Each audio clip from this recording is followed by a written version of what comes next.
इस संसार में जिसने नेगेटिव स्थिति में भी पॉजिटिव रहना सीख लिया, जिसने हर गलत एक्शन का सही रिएक्शन देना सीख लिया, वही सबसे बुद्धिमान और सुखी व्यक्ति है। और आश्चर्य की बात तो ये है कि ये सब कुछ हमारे हाथ में है, हमारी चॉइस पर निर्भर करता है। मीरा और राधा को इस जमाने ने बहुत सताया, मगर उनमें हर जहर को बेअसर करने की ताकत थी जिसने इतिहास में उनका नाम दर्ज कराया। आज की कहानी घरेलू क्लेश को खत्म करने की ताकत रखती है। एक बार की बात है, एक हस्बैंड और वाइफ यूरोप से इंडिया आए अपनी सर्दियों की छुट्टियां बिताने के लिए। जैसा कि होता है, इस प्रक्रिया में लोग अपने सभी रिश्तेदारों से मिलने जाते हैं। हस्बैंड की 4 बहनें यानी वाइफ की 4 नंदे थी। चारों बहनें अपने मायके में अपने प्यारे भैया भाभी से मिलने के लिए इकट्ठा हुई। 3 बड़ी बहनों का व्यवहार बहुत अच्छा था, लेकिन छोटी बहन हमेशा कुछ न कुछ ऐसा बोलती या करती रहती कि वो अपनी भाभी को नीचा दिखा सके, उसे पुल डाउन कर सके। उसके इस गलत व्यवहार को अपने दिल में रखकर भाभी अकेले में भैया के पास जाकर अपने इस जहर को बाहर निकालती रहती। यूं कहें कि इस रिश्तेदारों से मिलने की प्रक्रिया में उसे एक कारण मिल गया था कड़वाहट पैदा करने के लिए। हस्बैंड 1-2 बार मुस्कुराकर टालने की कोशिश करता रहा, पर जब शिकायत बार बार होने लगी तो हस्बैंड ने कहा, लुक माय डियर वाइफ, मैं तुम्हारा भला चाहता हूँ। मुझे पता है कि मेरी छोटी बहन का व्यवहार तुम्हारे साथ सही नहीं है, मगर मैं अपनी बहन के व्यवहार को बदलने के लिए कुछ नहीं कर सकता, क्योंकि उसका व्यवहार मेरे हाथ में नहीं है। मगर उसके व्यवहार पर तुम क्या प्रतिक्रिया दोगी, ये पूरी तरह तुम्हारे हाथ में है।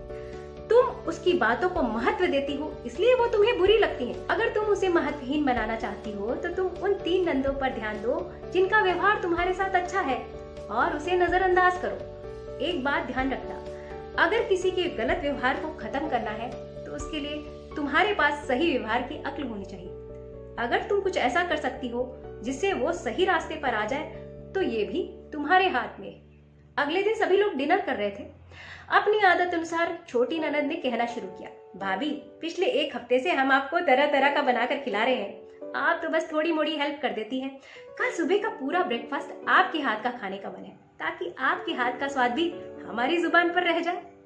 भाभी ने कहा, ठीक है, मैं सुबह का पूरा ब्रेकफास्ट बनाऊंगी, मगर एक शर्त पर। जैसे मैं 1 हफ्ते से चुपचाप आप जो बना रहे हैं वो खा रही हूँ, वैसे मेरा बनाया आप भी चुपचाप खाएंगे। छोटी ननद ने कहा, क्या मतलब? पिछले 1 हफ्ते से हम जो कुछ आपको खिला रहे हैं वो आपको पसंद नहीं आया। भाभी ने कहा, ये बात नहीं है, मगर मेरी आदत ही नहीं है किसी में कमी निकालने की। छोटी ननद ने कहा, ओके ओके ठीक है, हम चुपचाप खाएंगे।